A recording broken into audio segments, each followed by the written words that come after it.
पंचायती राज चुनाव को लेकर राजस्थान में सियासी तस्वीर एक बार फिर गर्मा गई है। यूं कहें कि विपक्ष और सरकार आमने सामने है।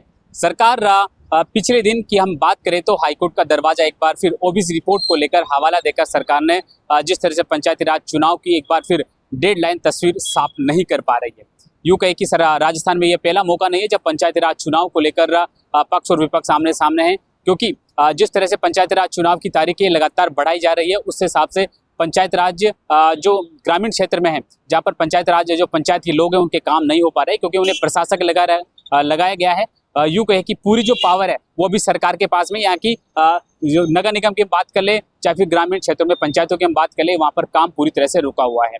पंचायती राज चुनाव को लेकर सरकार दावे कर रही है, लेकिन हम समय पर चुनाव करवाएंगे, वन स्टेट वन इलेक्शन की पॉलिसियों को लेकर सरकार बड़े बड़े दावे कर रही है, लेकिन ये सारे दावे फेल होते हुए नजर आ रहे हैं। पंचायती राज चुनाव की दिनांक को जिस तरह से लगातार डिले किया जा रहा है, यूँ कहे कि विपक्ष पूरी तरह से हावी है। टीकाराम जूली से लेके गोविंद सिंह डोटासरा ने सरकार को लगातार घेर रखा है और कहा है कि पंचायती राज चुनाव समय पर होने चाहिए, क्योंकि सरकार की कार्यप्रणाली पर असर पड़ता है। यही क्या लोकतंत्र है?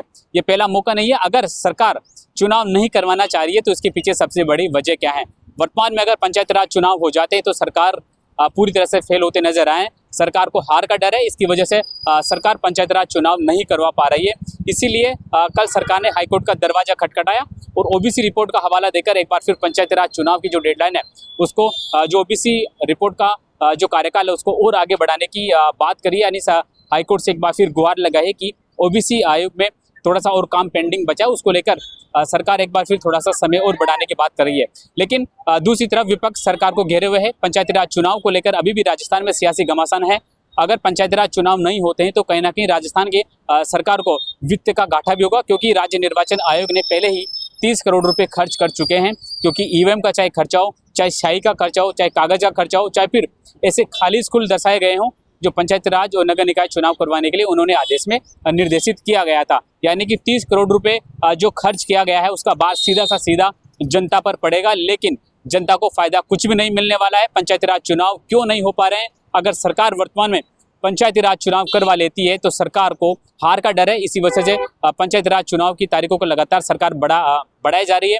और कल हाईकोर्ट भी गई, यानी कि ओबीसी रिपोर्ट का हवाला कहे या फिर यूसीसी की आड़ में पंचायती राज चुनाव को लगातार डिले करती जा रही है सरकार। कहीं ना कहीं विपक्ष भी इस पर चुप्पी नहीं साधे हुए, क्योंकि गोविंद सिंह डोटासरा ने या तो कांग्रेस पार्टी का एक कार्यक्रम चला दिया है, संगठन बचाओ लोकतंत्र बचाओ को लेकर कांग्रेस सड़कों पर है। लेकिन पंचायती राज चुनाव कब होंगे कब नहीं होंगे अभी भी सस्पेंस बरकरार है। गाँव में पूरी तरह से विकास ठप पड़ा है, यानी कि राजस्व का सरकार को नुकसान होने जा रहा है।